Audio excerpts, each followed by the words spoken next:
Hello friends and student. Today we discuss the chapter of chemical kinetics, which is important chapter for the CBSE board 12th, and also it is important for the graduation level like the BSc and the different type of examination. We discuss a chapter which is called chemical kinetics. Let us discuss a chapter like chemical kinetics. मेरे साथ आप जुड़िए और chemical kinetics को discuss करने की कोशिश कर रहे हैं हम लोग। और आज हम लोग सबसे पहले केमिकल काइनेटिक्स की डेफिनेशन डिस्कस करने वाले हैं। हम ये कहना चाहते हैं कि ये केमिकल काइनेटिक्स होती क्या चीज है।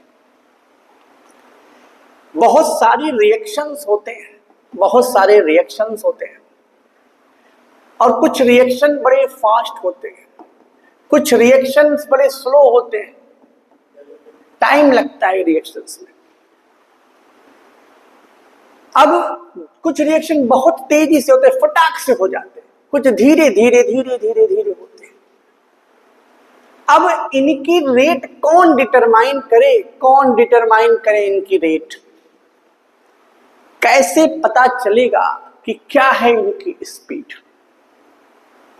ये सब फिजिकल केमिस्ट्री के एक ऐसी ब्रांच के अकॉर्डिंग किया जाता है जो कहलाता है केमिकल काइनेटिक्स। आइए तो हम लोग केमिकल काइनेटिक्स चैप्टर्स को डिस्कस करते हैं और मैं आपसे बता दूं, यहां इसकी डेफिनेशन लिखी गई है मेरे द्वारा। The branch of physical chemistry, the branch of physical chemistry which deal with the rate of reaction, and their mechanism at a given temperature, pressure and volume is called chemical kinetics। यही है chemical kinetics. कहते हैं कि the branch of physical chemistry which deal with the rate of reaction, mechanism of reaction, deal with the rate of reaction, mechanism of reaction at a given temperature, given pressure, given volume are called chemical kinetics. It is the definition of chemical kinetics, which deal the reactions rate, different type of reactions rate determined with the help of this branch of chemistry, which is the part of physical chemistry। यह हिस्सा है भौतिकी रसायन का, जिसके अंतर्गत किसी अभिक्रिया के वेग को निर्धारित करने का काम किया जाता है। और हम लोग इसकी परिभाषा को पढ़ा कि the branch of physical chemistry which deal with the rate of reaction and their mechanism at a given temperature, pressure and volume are called chemical kinetics। इसी को chemical kinetics कहते हैं। Chemical kinetics involve the study of कौन कौन सी चीजें involve है? Rate law, rate of reaction, mechanism of reaction, factor affecting the rate of reaction like concentration, temperature, catalyst, etc. That is, the chemical kinetics involved in the following step like the rate of reaction or rate of law, mechanism of reaction, different factor जो उसको प्रभावित करते हैं उसके वेग को, उसमें उसका concentration होता है, temperature होता है, कैटलिस्ट होता है। ये सब उसके मैकेनिज्म को, उसके रेट को चेंज करते हैं, उसके रेट को अफेक्ट करते हैं, वो सभी ये फैक्टर्स होते हैं। अब हम लोग इस वीडियो में थोड़ा आगे चलेंगे। एक क्वेश्चन जो आपके एग्जाम्स में आता है वो ये है, what is rate of reaction? Explain the factor affecting the rate of reaction. What is rate of reaction? अब सवाल ये है कि रेट ऑफ रिएक्शन क्या होता है। तो मैं आपसे कहना चाहता हूं कि अगर मुझे ये पता करना हो कि रेट ऑफ रिएक्शन, तो बोलेंगे what is rate of reaction, explain factor affecting rate of reaction. Rate of reaction क्या है, फैक्टर बताइए कौन कौन से अफेक्ट करेंगे। तो इसमें सबसे पहली हेडिंग बनती है रेट ऑफ रिएक्शन। तो रेट ऑफ रिएक्शन है क्या, रेट ऑफ रिएक्शन को समझना है। तो रेट ऑफ रिएक्शन समझने के लिए आपको मैं बता दूं कि सबसे अच्छी चीज तो ये है कि the rate of reaction define बताता है, क्या बताता है, change in the concentration of reactant और product, change in the concentration of reactant और प्रोडक्ट इन यूनिट टाइम और टाइम टेकन। अभिक्रिया का वेग हमें ये समझाता है कि कितना सांद्रता में परिवर्तन होता है, किसकी सांद्रता में परिवर्तन होता है, चाहे अभिकारक की सांद्रता में परिवर्तन होगा या फिर उत्पाद की सांद्रता में परिवर्तन होगा, किसके साथ परिवर्तन होगा, दिए गए समय के साथ परिवर्तन होगा, ये चीजें आपको बताई जा रही। हमने कहा the rate of reaction define as change in concentration of reactant और product in per unit time is called rate of reaction और consider a chemical reaction। आइए चीजों को थोड़ा और आगे बढ़ाएं, कह रहे चलिए एक रिएक्शन कंसीडर कर लेते हैं। हम लोग एक रिएक्शन कंसीडर कर लेते हैं और इस रिएक्शन के लिए कुछ कहना तो पड़ता ही है कि चलो ए ले लिया, ए में क्या जोड़ दिया, बी जोड़ दिया और सी और डी बन गया। मैं तो रास्ते से जा रहा था, बी से मुलाकात कर रहा था, पुलिस ने दौड़ा लिया, पटक के पीट दिया और मैं क्या बन गया, प्रोडक्ट। ये होता है ए प्लस बी। ए प्लस बी रास्ते से जा रहे थे, दोनों मिल गए, मिलने के बाद तब तक कोई पटक के पीट दिया, सी प्लस डी बना, सी प्लस डी को कहते हैं प्रोडक्ट और ये आपका प्रोडक्ट है, ये आपका रिएक्टेंट है। अब सवाल है मेरे भाई कि है क्या कहानी, समझा दीजिए सर।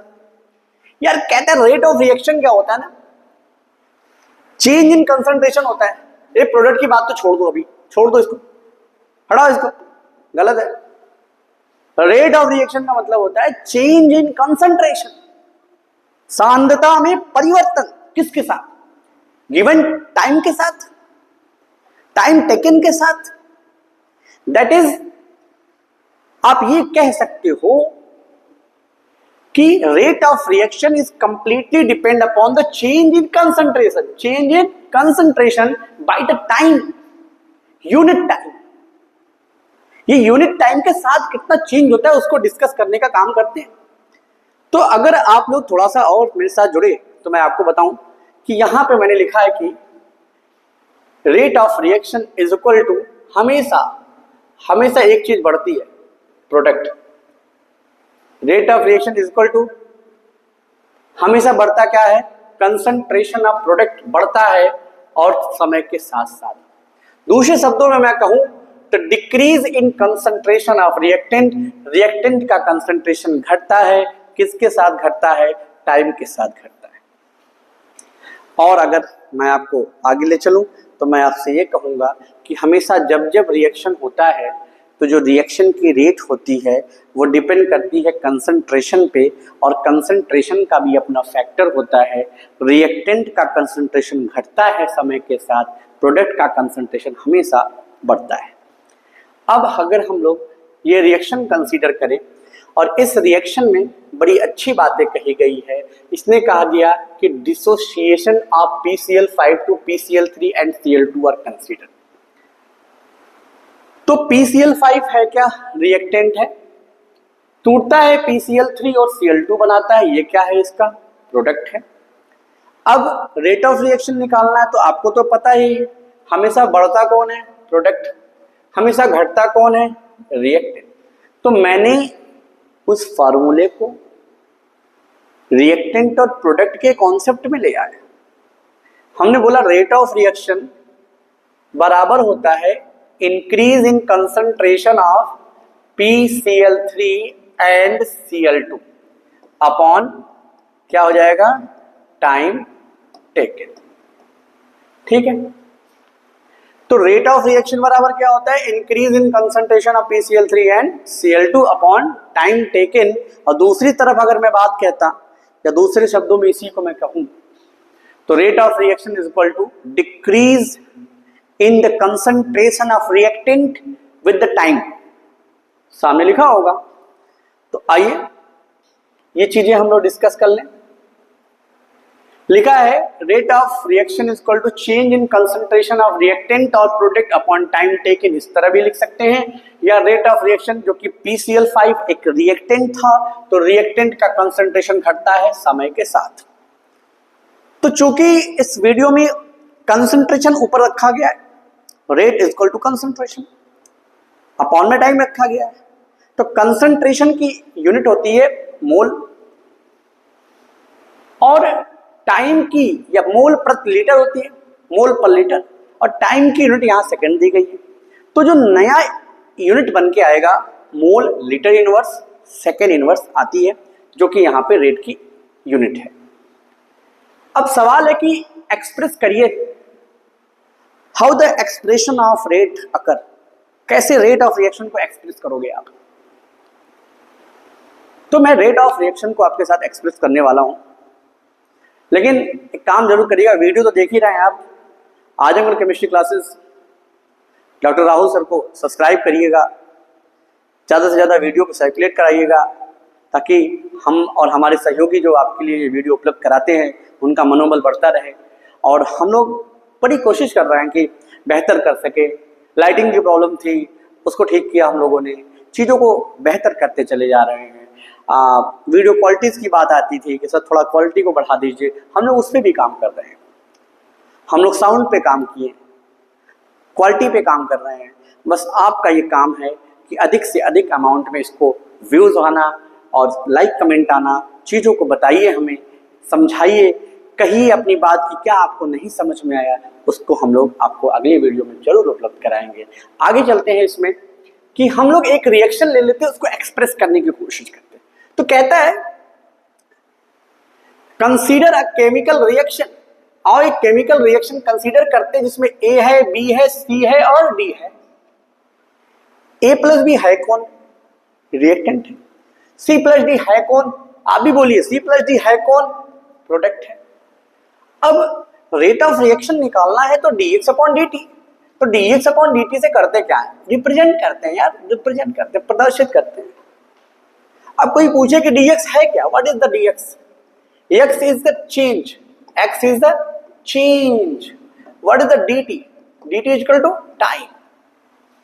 तो d क्या होता है, small change, small change in concentration, small change in time, ये डिस्कस करता है।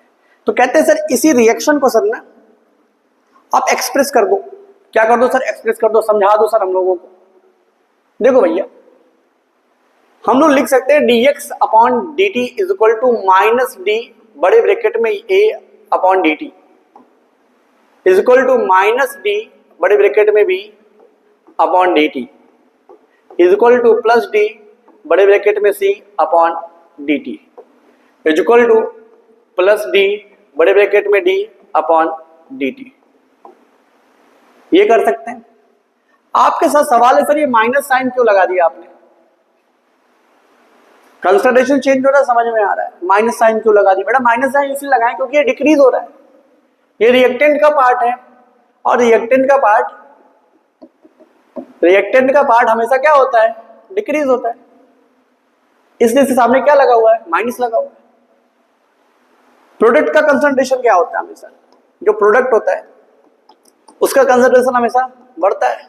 अगर मेरे भाई बढ़ता है तो उसके साथ प्लस लगा दिया, है तो वही कहानी ना यार, कि rate is equal to dx upon dt is equal to minus d बड़े ब्रैकेट में a upon dt is equal to minus d बड़े ब्रैकेट में b upon dt is equal to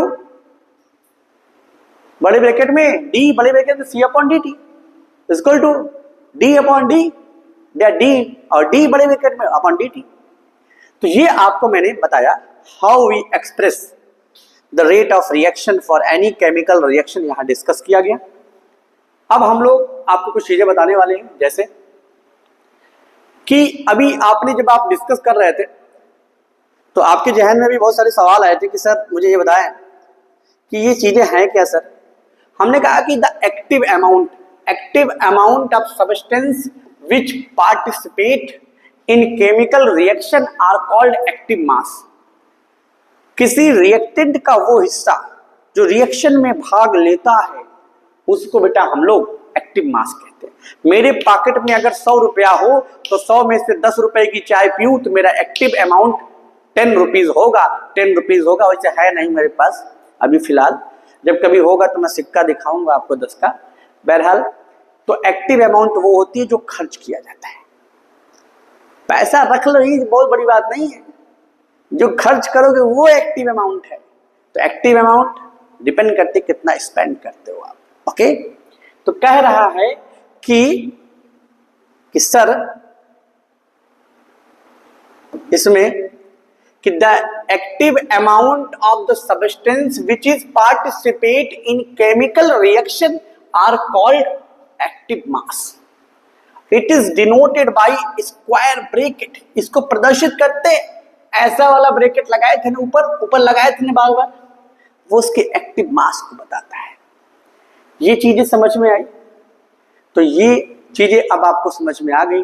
मैंने आज डिस्कस किया कि क्या क्या हो सकती है चीजें।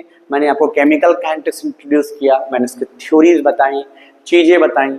और लेकिन उसके लिए सबसे बड़ी बात यह है कि आप चैनल को सब्सक्राइब करेंगे, शेयर करेंगे, लाइक करेंगे, कमेंट करेंगे, अपनी बातों को बताएंगे। आप सभी का बहुत बहुत धन्यवाद मुझसे जुड़ने के लिए। और मैं जल्द ही लाइव आने वाला हूँ, लाइव सेशन में आऊंगा ना, तो 1 से 2 लाइव में 1 यूनिट खत्म, पक्का बता दो।